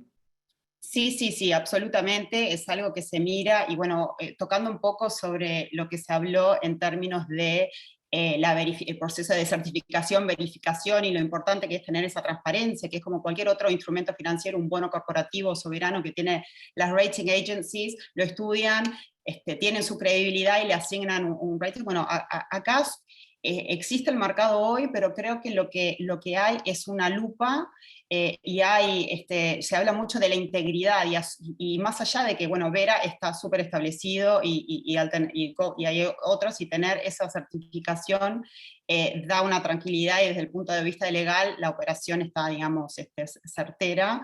Hay cada vez más un enfoque de lo que es integridad, alta integridad, iniciativas y códigos que van a ser por superior a lo que ven las metodologías de Verra, como para darle ese visto bueno adicional al proyecto. Un poco viene por sobre la visión, digamos, de que si uno no está solo en el cortoplacismo de lo que son los bonos, sino mira cuál es la trayectoria hacia llegar a un mundo de net zero, simplemente que una entidad vaya al mercado voluntario y compre todos los créditos de carbono para hacer el offset a su huella, eso no es un camino, es un destino, será un camino en el corto plazo, pero en el largo plazo todas las empresas en realidad se va a buscar los incentivos como para de que realmente hagan una revisión estratégica, o sea con temas de inversiones tecnológicas, con cambio de operación, con todo el mundo navegando en la transición energética, llegar a ese lugar. Entonces, los carbon credits son vistos, digamos, con quizás ojos críticos, como una medida un poco cortoplacista y no necesariamente una solución de largo plazo. Por eso es que se habla muchísimo ahora de la integridad, y después, ahondando un poco más, creo que además un valor intangible es, además de la E, que es sumamente importante, temas que estén involucrados, proyectos que estén involucrados con la S, ¿no? De que haya algún valor a la comunidad, regional, local, de igualdad de género, de un montón de otras cosas que son importantes y que le dan matices, ¿no? Más allá de que, bueno, cada proyecto en sí y cada crédito de carbono, que hay una diferenciación y puede tener un valor y está en trading en rangos diferentes por cada especialidad, más allá de eso, los inversores sí les interesa, en qué país, en qué más tiene, qué otro aporte, hoy cumple, pero mañana va a cumplir, cambio de regulación, si están, esto de lo que se llama el due diligence, que puede ser a veces en estas materias no tan técnico y black and white de lo que es un modelo financiero, porque en general el inversor oportunista que va, es más porque el concepto global de lo que te da el bono de carbono y de participar en un proyecto, eso me parece que es el allure y lo que vale más que el costo de hoy, de lo que hoy puede o no ser transparente o no, estar trading en el mercado privado o en los exchanges que existen. Clarísimo. Mariana, te hago una última pregunta. ¿Dónde se da el punto de encuentro normalmente entre el vendedor de un crédito de carbono y el comprador? Nosotros con Cristina trabajamos en algunas transacciones donde se da directamente, donde viene directamente la empresa compradora interesada en estos offsets y comercializa, o sea, adquiere los créditos de carbono directamente del desarrollador del proyecto. Ustedes tienen un rol más de intermediarios conectando compradores y vendedores, ¿no?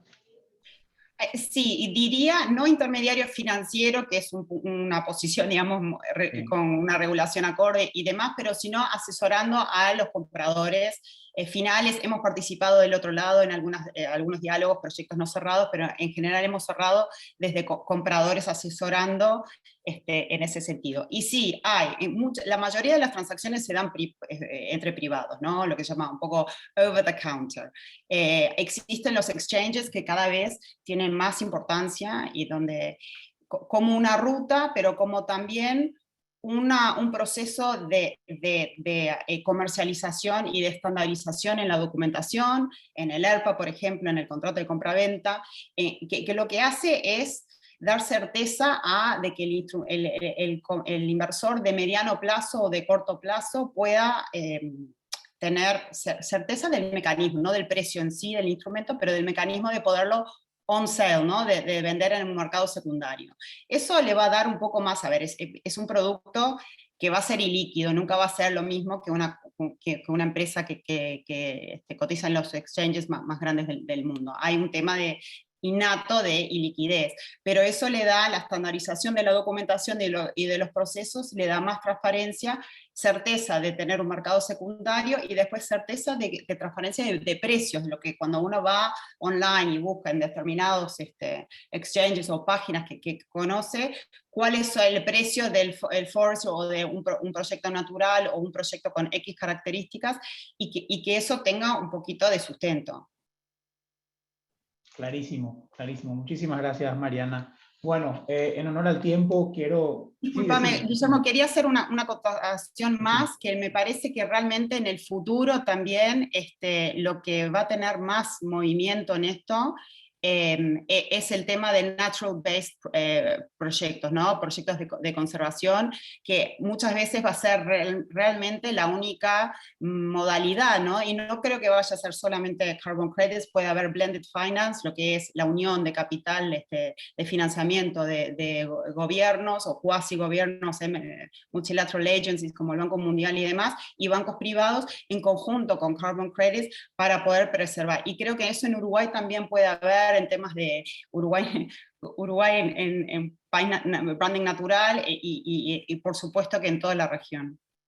Esa era justamente mi última pregunta, no solo para vos, sino para todos los panelistas, es ¿cuál ves que es la tendencia que se viene en el futuro con respecto a los créditos de carbono? Y tratando un poco de responder la pregunta titular de este evento, que si los créditos de carbono son un mito o si son una realidad que vinieron para quedarse y que van a tener un efecto significativo en los mercados, en las industrias y sobre todo en el clima, obviamente, a futuro, ¿verdad? Entonces me parece súper interesante lo que acabas de mencionar como una tendencia futura. No sé si Álvaro, Francisco, Jorge, les gustaría también opinar al respecto, ver cómo ven ustedes el futuro de los créditos de carbono. Álvaro, te cedo primero la palabra a vos. Bien, gracias. Sí, para complementar un poco lo que decía Mariana, el tema de la demanda de los créditos de carbono, el precio del crédito de carbono está dado por dos grandes factores. Uno es el carisma del proyecto, qué tan carismático es, qué tantos impactos tiene en lo que es CCB, Climate, Community and Biodiversity, que además eso es una posibilidad que también tienen los proyectos dentro de Verra de poderse validar también con el CCB, y eso hace que ganen credibilidad en los mercados automáticamente. Si vos pasaras auditoría, las validaciones y verificaciones del CCB, ya tu proyecto se le da una escarapela adicional que lo hace más valioso. El otro tema es la edad de los certificados, lo que se llama vintages, que ya es un tema más complicado y muchas veces injusto, pero es un tema de mercado. A la gente le gustan los certificados jóvenes y no le gustan los viejos. Y se acabó y no se discute más en el tema. Y después en el tema futuro, ¿cómo lo vemos nosotros? No vemos incrementos como ha pasado en estos últimos 2 años. Hay que entender que en diciembre del 2017 había 0 demanda, 0 valor de certificados, y hoy valen lo que valen, según el carisma y según el vintage, entre 8 y 15 dólares de repente. Ahora, no creemos que esto siga explotando así para arriba porque no sé dónde termina, pero la realidad es que las empresas se comprometen a medir su huella de carbono, se comprometen a bajar emisiones y se comprometen a neutralizar esas emisiones. Obviamente que va de la mano de tomar medidas para ir bajando sus emisiones año a año, por lo tanto van a necesitar menos certificado de carbono cada año. Ahora, si el certificado se dispara a 60 euros, dólares, obviamente van a poner más plata para buscar soluciones alternativas como ser cambio de energía, no sé, tecnologías nuevas, etcétera. Esas cosas que de repente vienen medias lentonas, si yo soy una empresa que ya me comprometí y el certificado me sale una fortuna, capaz que empiezo a buscar otras alternativas y eso haga que de a poco empiece a bajar la demanda de certificados y que además la oferta está creciendo porque eso que le contaba hoy, que Berra está totalmente sobrepasada de trabajo, es porque hay muchos proyectos nuevos que están ahí presentándose y tratando de validarse. Nada más. Gracias, Álvaro. Francisco, ¿cómo ves vos el futuro de este tema de los créditos de carbono? ¿Qué tendencia ves para los próximos años? Bueno, no soy un experto en el tema, pero de los certificados en sí, los bonos de carbono, lo que uno parece leer del mercado es que la demanda todavía va a seguir fuerte un tiempo más. Coincido con Álvaro que los precios son extraordinarios y parecería difícil pensar cuánto más pueden crecer. También es verdad que en estas cosas uno nunca sabe dónde están los límites para ningún lado. Lo que quizá me gustaría marcar como tendencia es que en el fondo la esencia de un bono de carbono es un servicio ambiental y ese concepto, la tendencia que uno ve y de acuerdo además con lo que han dicho un poco todos en este panel, es que probablemente se vaya ampliando y vaya tomando otros ribetes y bueno, probablemente temas como la biodiversidad empiecen a ser valorados y genere, así como había una característica que, como puede ser el CCB que mencionaba Álvaro recién, que hoy agrega $2.50 en un bono común, podría aparecer uno de biodiversidad específico y generar otro atributo en ese mismo bono, o podría generar también un servicio ambiental en sí mismo y que mañana los estemos hablando dentro de un paquete de servicios y no solo los bonos de carbono. Y creo que eso tiene pinta de ser una tendencia fuerte que todavía está buscando sobre qué elemento se ancla, pero que podría tener bastante sentido. Clarísimo, clarísimo. Gracias, Francisco. Jorge, ¿nos querés dar el último comentario con respecto al futuro?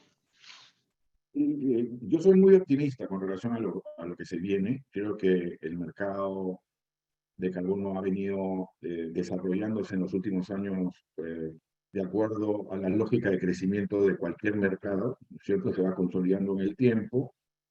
Había mucha expectativa en un inicio sobre lo que el papel que podría haber jugado los bonos forestales en los mercados regulados, y eso no sucedió por una serie de factores que creo que no es necesario analizarlos ahora, y eso lo que produjo fue esta caída hasta niveles de cero de precio y de demanda, pero sosteniblemente ha venido la industria en general entendiendo que el tema es muy serio, que está comprometido el futuro de nuestro planeta, y la responsabilidad social y ambiental es cada día un requisito, ya no, yo diría, no solamente voluntario, ¿no? El mercado está empujando a las compañías a ser sostenible ambientalmente y socialmente como requisito o para comprar o para financiar. Hay todos estos mecanismos también de financiamiento a nivel mundial, que lo primero que te pregunta es, a ver, enséñame cuál es tu business plan y cómo estás pensando manejar el futuro, etcétera. Entonces, se está convirtiendo este voluntario en menos voluntario y más necesario. Obviamente, hay gente que lo hace porque hay una convicción, digamos, y un compromiso con el desarrollo sostenible, pero también hay este camino que yo creo que es muy difícil dejar ya de lado, ¿no es cierto? El mundo está yendo por ese camino, y concuerdo con el tema que la parte de biodiversidad, así como encontramos este hilo conductor medible, cuantificable, que es el carbono, para darle un valor a los bosques y a los árboles que se plantan, ese catalizador lo vamos a encontrar para el tema de biodiversidad y social. Y en cuanto eso suceda, va a pasar exactamente lo mismo que está pasando con el mercado del carbono. Y entonces se van probablemente a generar estos beneficios y este mercado, aquellos proyectos que cuiden la biodiversidad, que cuiden el desarrollo sostenible de la gente, etcétera, etcétera. Esa es mi visión. Me encanta terminar con una visión optimista. Por eso le puse a Álvaro primero y a Jorge después. Bueno, en honor al tiempo, mirando la hora, veo que en Uruguay han de querer almorzar. Mariana ha de querer ir a tomar el té en Londres, así que vamos a dar cierre a este evento. Tenemos un montón de preguntas en el chat que creo que no nos va a dar el tiempo de responder ahora. Preguntas súper interesantes sobre temas que no tocamos hoy, greenwashing, siendo uno de ellos, hablar a lo mejor con más detalle en temas de plazos y tiempo para estos proyectos. Pero todas esas preguntas las tenemos anotadas, vamos a responderlas en el transcurso del día o mañana de forma directa. Algunas de ellas ya fueron, creo que, respondidas en el evento, pero las que no, vamos a hacer contacto directo con aquellas personas que preguntaron, las tenemos acá registradas. Muchísimas gracias de nuevo a todos por haberse conectado. Muchas gracias especialmente a nuestros panelistas, Álvaro, Francisco, Mariana, Jorge. Gracias por conectarse, compartir con nosotros su tiempo, sus conocimientos, y esperamos nosotros desde Ferrer poder seguir viva esta conversación sobre un tema que a nosotros nos parece extremadamente interesante y que tiene muchísimo potencial, sobre todo para nuestros países y para los países acá de la región latinoamericana. Así que gracias de nuevo a todos. Gracias Cristina, gracias Francisco, Álvaro, Mariana y Jorge. Gracias a todos por conectarse y seguimos en contacto. Bueno, Chao. gracias. Gracias. Chao, saludos a las órdenes. Gracias.